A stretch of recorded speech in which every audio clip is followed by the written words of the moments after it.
Hello and welcome back to the Blindseyepodcast, the podcast discussing everything you did and didn't want to know about being blind. My name is Connor.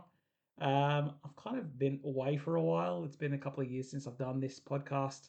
I sort of ran out of episodes and ideas to talk about, and I didn't want to be a content creator who just pushed stuff out for the sake of pushing stuff out. But I've come up with a few other things that's worth discussing. At least I think so.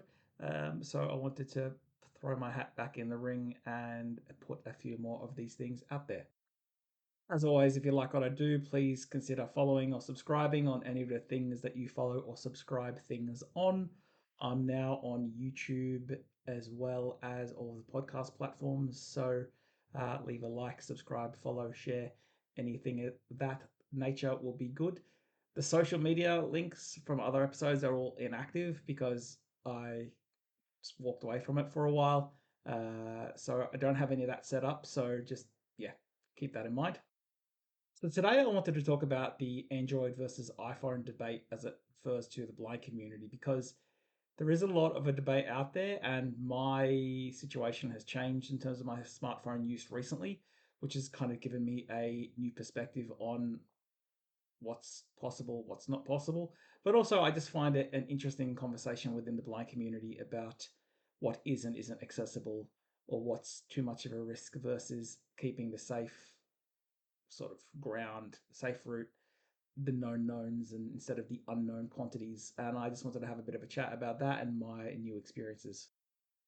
So, in terms of the Android and iPhone debate, generally the way this debate has gone is the perception is that iPhone and iOS is the most accessible or the only accessible smartphone option of the two major iPhone operating systems and brands.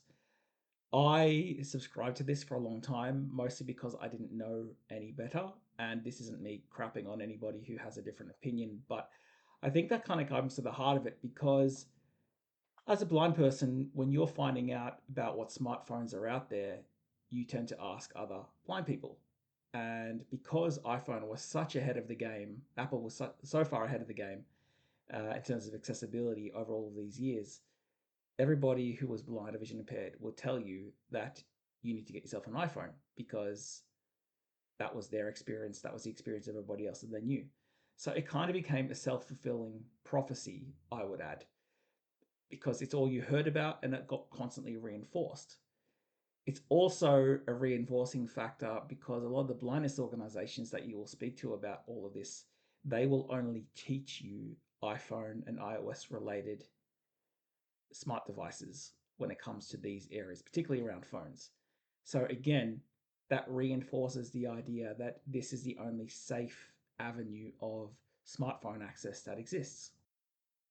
I think then because of this, you end up with a lack of resources because if you go online to try and research different things about accessible smartphone use as a blind person, all you will get for the most part is iOS or Apple related information. So it gives a blind person who doesn't know any better or hasn't been exposed to any other things this perception that this is your only option. And it's a good option, but it's not your only option. And I don't think that it's discussed enough really in the wider community. The other factor with this, kind of touching on what I said about the service providers, is when you go into a lot of these service provider hubs, like Your Vision Australia's or Guide Dogs or any other service provider potentially around the world, I don't know because I haven't been there, but because they are so iPhone focused, there's not really a lot of good options to try Android devices. And as we all know, if you go into a generic mobile phone store, they barely know what a accessible smartphone device is anyway, whether it's Apple or Android or anything else. So there is really no way to go into a store and actually check out a completely new operating system, a completely new screen reader software on that new operating system, make a calculated judgment, an educated judgment about whether it works for you, whether it doesn't, and then be able to make a buying decision for however many hundreds of dollars or more about what is going to work best for you. So all of this then, in my view, leads to a situation where it funnels everybody back to the safe route. And the safe route works, which is the iPhone. But I guess I want to dispel the myth that the Android route doesn't work and it's not a viable option, or that it's an inaccessible option, because, as I'll explain in a minute, I've recently found out otherwise. So, with all that being said, I recently switched to Android for the first time ever at Christmas time. So, I've been using iPhone as my primary smartphone since 2012. It's the only thing that I knew.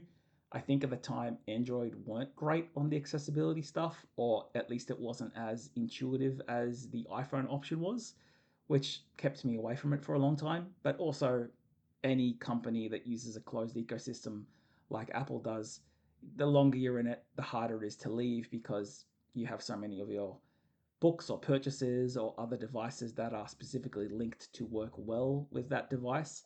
So it can make that decision to go elsewhere, assuming you even wanted to, a trickier decision to either contemplate or take a crack at. My main reason for switching was I had a iPhone 13 mini and I really liked that smaller form factor, and I really didn't want to have a larger phone, and everything was moving towards those larger phones, and I really just didn't want that. But also there was a curiosity in me about, okay, well, what's this Android thing about? I liked the fact that it's a bit more open and customizable than the Apples are, and I was kind of just curious to see what the possibilities were. And I kind of I'm trying a bit myself in my own life to get away from everything being within the hands of one or two companies. I get that that's hard to do, and it's not a decision everybody else wants to make. But I was trying to be conscious of the fact that not everything was tied up in just a couple of companies that, God forbid, something happens to, and then I'm screwed, or I can't make other buying choices because they're just making it too hard. Again, that's a hard thing to do, and it's not for everybody, but that was also forefront in my mind. I also wanted to see if I could get a more repairable phone, because different brands, different styles of phones are easier or harder in terms of repairability. And to be honest, there's much more repairable phones out there than I think we've been primed to believe.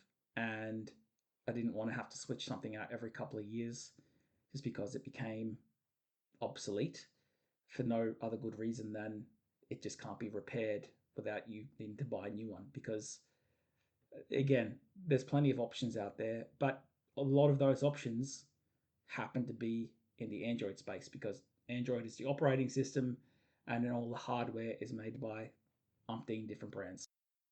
So anyway, I was umming and ahhing about this for a while, mostly because I couldn't find good resources, as I said at the start. And then I actually came across a YouTube channel called Blind Android Users, and it started to open my eyes a bit in terms of what resources are out there if I did find myself in a sticky situation with this new phone. And it got to the point where I felt confident enough at Christmas time about just taking that plunge and seeing what happened. I ended up buying a Samsung Galaxy Z Flip 7, again for that smaller form factor. It does open up to be quite a large phone, but I like the fact that I can close it shut and it takes up less space in my pocket than the iPhone mini did, which was kind of cool. And I've never had a flip phone before, so there was some new things there. What I also found through this process was that you can use an application on both iPhone and Android called Smart Switch. And basically, what this does is it allows the program to take a copy of your phone, whichever one it might be, and send it to the other. So in my instance, I plugged in the charging cable for the Android phone, the Samsung, into the bottom of the iPhone, and I linked up the Smart Switch applications on both phones. And my Android phone took a copy of all of my apps, all of my photos, even where my apps were placed on the screen on my iPhone, and copied it onto the Android. So there was a lot more familiarity from a first basis point of view when I opened up the Android phone, because my apps were in the exact same spot. It asked me if I wanted to look for the Google Play Store version of those apps. It told me of the ones that it could find and the ones it couldn't. I'd say about 90% of the apps I had on my iPhone were able to be found in the Google Play Store, and put onto my Android exactly in the same spots they were on my iPhone. So that entire process made the familiarity and getting to know the phone and playing with it much easier because it was essentially a replica of my iPhone from that point of view. Main thing to know, I guess, for somebody who has never used Android, who might be blind or vision impaired, is Android is the base operating system, but each company who sells a phone that works on Android has its own version of that Android software. So Samsung will create its own version of that Android platform that works best with their phones. Google will make their own version of the Android software that works best with their Pixel phones. Same thing with, I don't know, Motorola's or Fairphones or any of those other kinds of systems. The operating system is largely the same, but because it's open source, they can modify it to their specific hardware needs. But that doesn't mean that you can't change a lot of that stuff yourself either, which is the some would say good and scary side of the customization because the phones are fine out of the box as they are. Samsung's version of TalkBack, which is the Android version of VoiceOver, is slightly a bit different to the Google version of TalkBack. But I found after a couple of days when I didn't really like the Samsung TalkBack, it was accessible, but I just didn't really like it that much. I was able to just go and download the Google version of TalkBack and install that. So while it might not be as slick and smooth straight out of the box, it's definitely not inaccessible out of the box. But what it does mean is that if you want to do something different to your phone and customize it, you probably can. Some people may not want to, but it doesn't mean that you can't. And I guess that's the main selling point and difference point of the Apple ecosystem is the Apple ecosystem is a lot less customizable, but because of that, everything is a little bit easier to pick up and get to know. But again, if you don't like something, you can't really do all that much about it.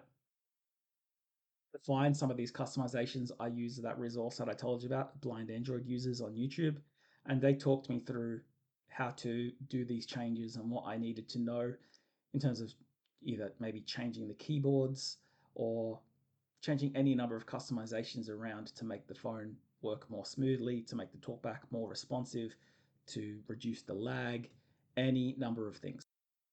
Basically, the fundamental thing you need to know is Android is a Google product.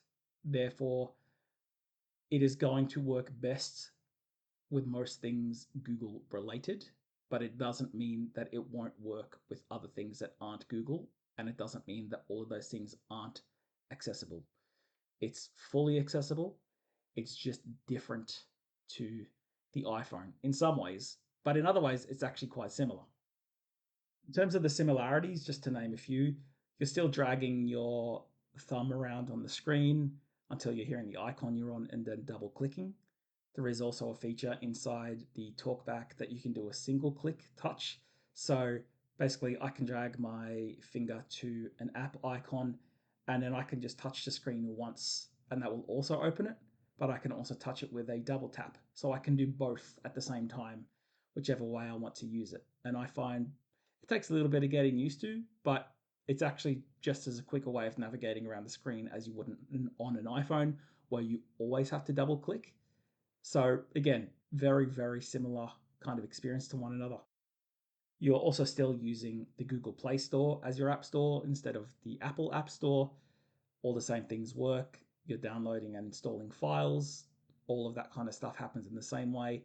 The apps are laid out in the same parts of the screen. You have a dock down the bottom for your primary apps, just like you would on an iPhone. If you're trying to switch between application pages, instead of doing a three-finger swipe left or right to switch pages, you're just using a two-finger swipe left or right to switch pages. More similarities than that, but that's just a few off the top of my head.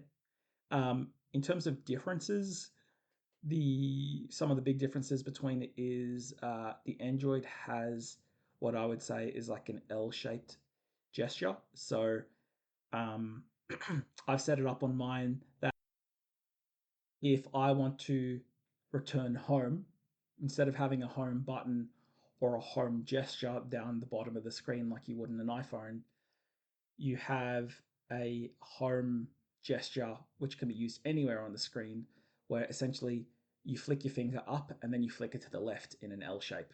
And that's the home command. That will bring you back to the very start. If you want to use the back command, you will just flick your finger down and to the left, and that's to go back, which comes in really handy if you're ever in an application, as can happen in both operating systems, where the back button disappears.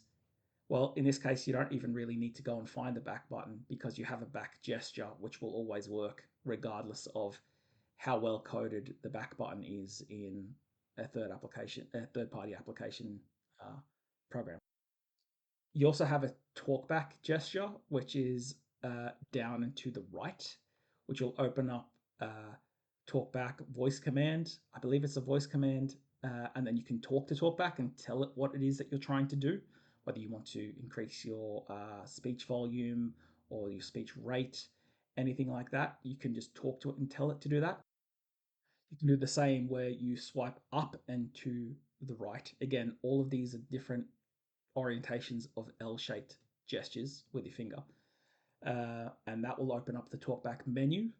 I think I might have gotten these two switched around, but it's one version of these, where basically it'll open up a talkback menu in any given application or page that you're on and tell you all the different things you can do on that page. So if I go into a photo, say, for example, instead of having to send that photo through Seeing AI or Be My Eyes to tell me what that photo is of, which I can do if I wanted to, I can open up the talkback menu on that photo and just say describe image.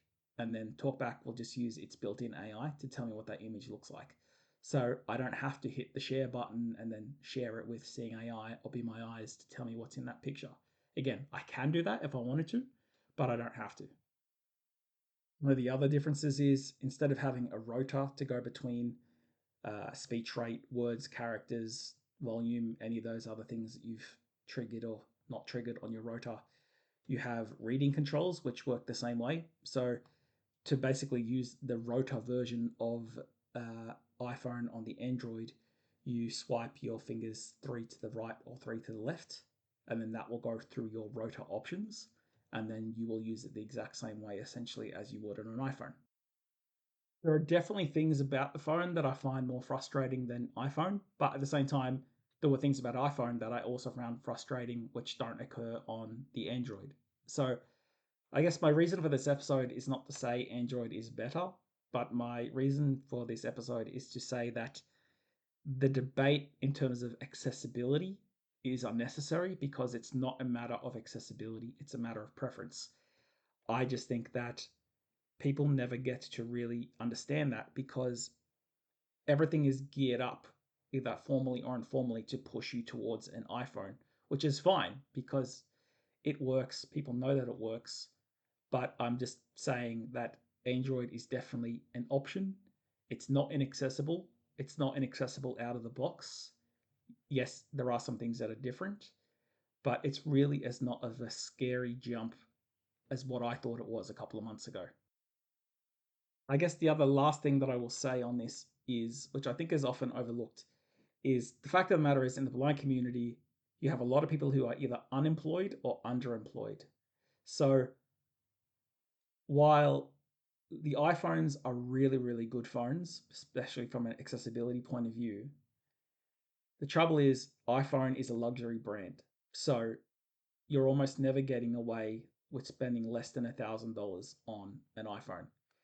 Now, the difference with Android being an open source operating system that can be used on any hardware is that there are $200 Android phones out there. There are $400 Android phones out there, all the way up to the high end $2,000-$3,000 phones.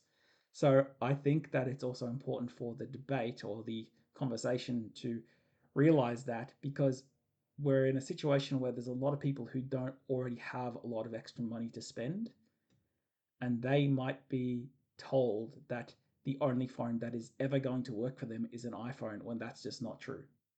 So if you can buy a $200 or $400 or $500 phone and not $1,000 phone, I believe that information people need to have and that they need to be aware of, because that is a lot of money.